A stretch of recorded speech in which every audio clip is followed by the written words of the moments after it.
Every legend has a story. Welcome to Goal Uncovered.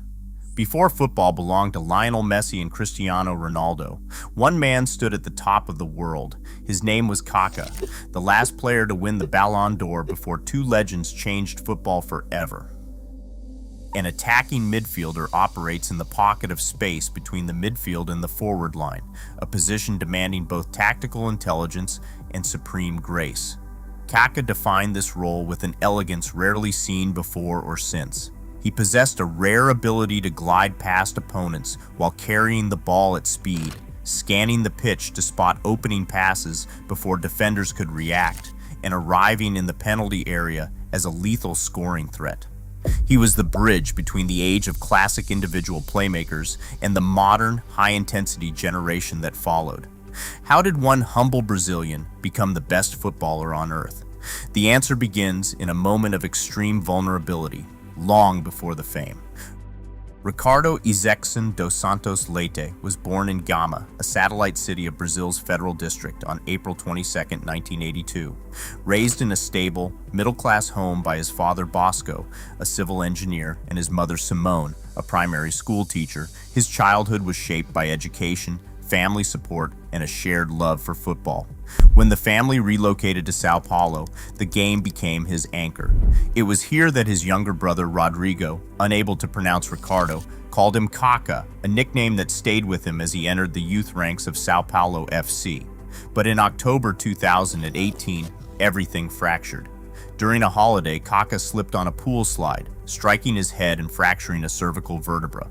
Doctors feared permanent paralysis, yet avoiding surgery, Kaka spent 3 months in a rigid neck brace, enduring intensive daily physiotherapy.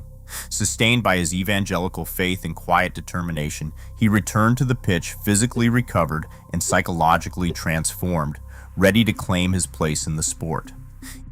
In 1994, at 12 years old, Kaká joined the Youth Academy of Sao Paulo FC, a club that provided the professional structure to develop his game. By 2000, he signed his first professional contract.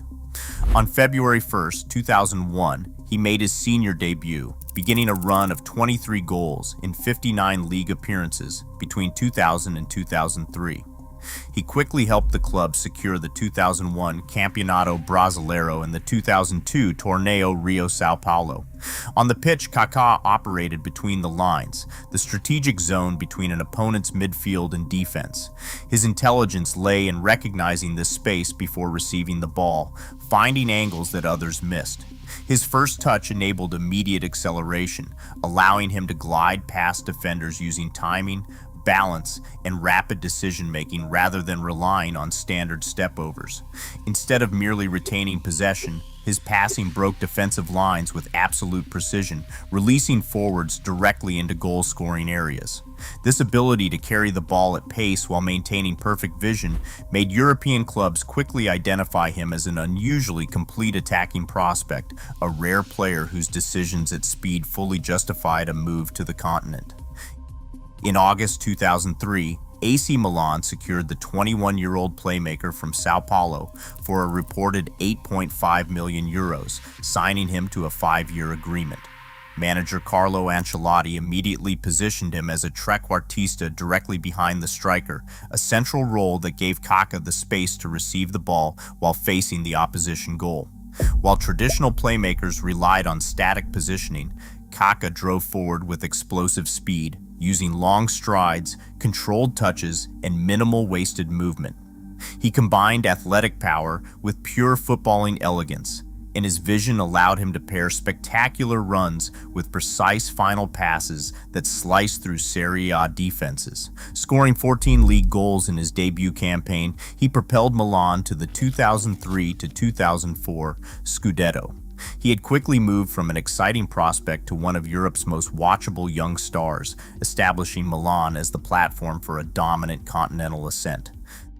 The UEFA Champions League campaign from 2006 to 2007 stands as the greatest season of Kaka's career, defined by a sustained, tournament-long brilliance.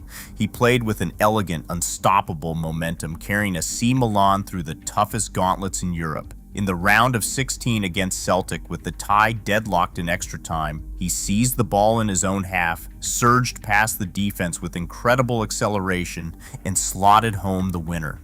Against Bayern Munich in the quarterfinals, his brace proved how his explosive first touch could instantly transform midfield possession into immediate attacking danger. He moved with a grace that masked his sheer athletic power. The semi-final against Manchester United stood as the clearest example of Kaka carrying Milan through elite opposition. At Old Trafford, he dismantled the English champions, scoring twice, including a spectacular solo effort where he flicked the ball over defenders before finishing with absolute composure. Across both legs, he resisted intense physical pressure, repeatedly driving into open space and making precise decisions at maximum speed. He finished the tournament as the top scorer with 10 goals. In the Athens final, a 2-1 victory over Liverpool, Kaka did not score, but he dictated the match through movement, creation, and space-making. His perfectly weighted defense-splitting pass set up Filippo Inzaghi's decisive second goal. This historic run cemented his status as a player without equal. Named UEFA Club Footballer of the Year, Kaka had delivered a flawless campaign, offering clear evidence that he was now the world's leading player. On December 2, 2007, international football journalists formalized what the pitch had already proven. Kaká claimed the Ballon d'Or with 444 points, finishing far ahead of emerging talents, Cristiano Ronaldo with 277 and Lionel Messi with 255. The award honored a complete attacking midfielder whose value exceeded simple goal scoring rather than a conventional striker. He won through spatial awareness, grace, and athletic power, proving that midfield orchestrators could dominate the global game. This trophy captured Kaká at his absolute peak, but it also stood on a historical boundary. He was the last player to lift the golden trophy before Messi and Ronaldo established their decade-long duopoly. It was the final crown of one era and the threshold of another. In June 2009, Real Madrid secured Kaka for €65 million. He arrived carrying the massive expectations of a reigning World Player of the Year, but his time in Spain became a battle against his own physical limits. The elegant acceleration that defined his peak faced constant disruption from a chronic pubic bone injury and left knee surgery in August 2010. These recurring issues broke his training rhythm and halted his momentum. Over 4 seasons, he made approximately 85 league appearances, scoring 23 goals. Under Jose Mourinho, Kaka accepted an intermittent role, yet he still contributed to the 2011 Copa del Rey and the 2012 La Liga title. Even with limited playing time, moments of brilliance remained, proving that a career can be diminished statistically without being erased artistically. On the international stage, Kaka represented Brazil 92 times, scoring 29 goals across a decade of service. In 2002, he was a young squad member soaking in the atmosphere of a World Cup victory from the sidelines. He grew into an active contributor, scoring in the finals of both the 2005 and 2009 Confederations Cup triumphs. After scoring twice during the 2006 World Cup, he later embraced a substitute role in the 2010 tournament.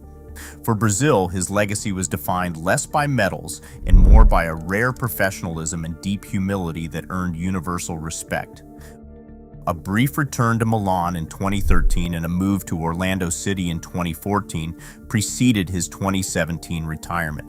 Yet Kaka's legacy escapes simple statistics. It lived in his calm, intelligent elegance on the pitch and the sportsmanship he carried off it.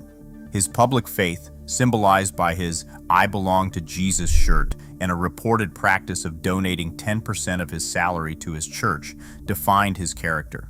He quietly funded education programs and disaster relief, proving to a younger generation that global fame could coexist with genuine humility. Was Kaka the last true king before football entered the Messi and Ronaldo era? Legends aren't remembered for the goals they scored. They're remembered for how they changed football. This has been Goal Uncovered. In an era of hyper-optimized tactics and cold statistics, Kaka's grace reminds us why we fell in love with football. He wasn't just a champion. He was poetry in motion. His legacy endures not in numbers, but in the timeless beauty of how he played.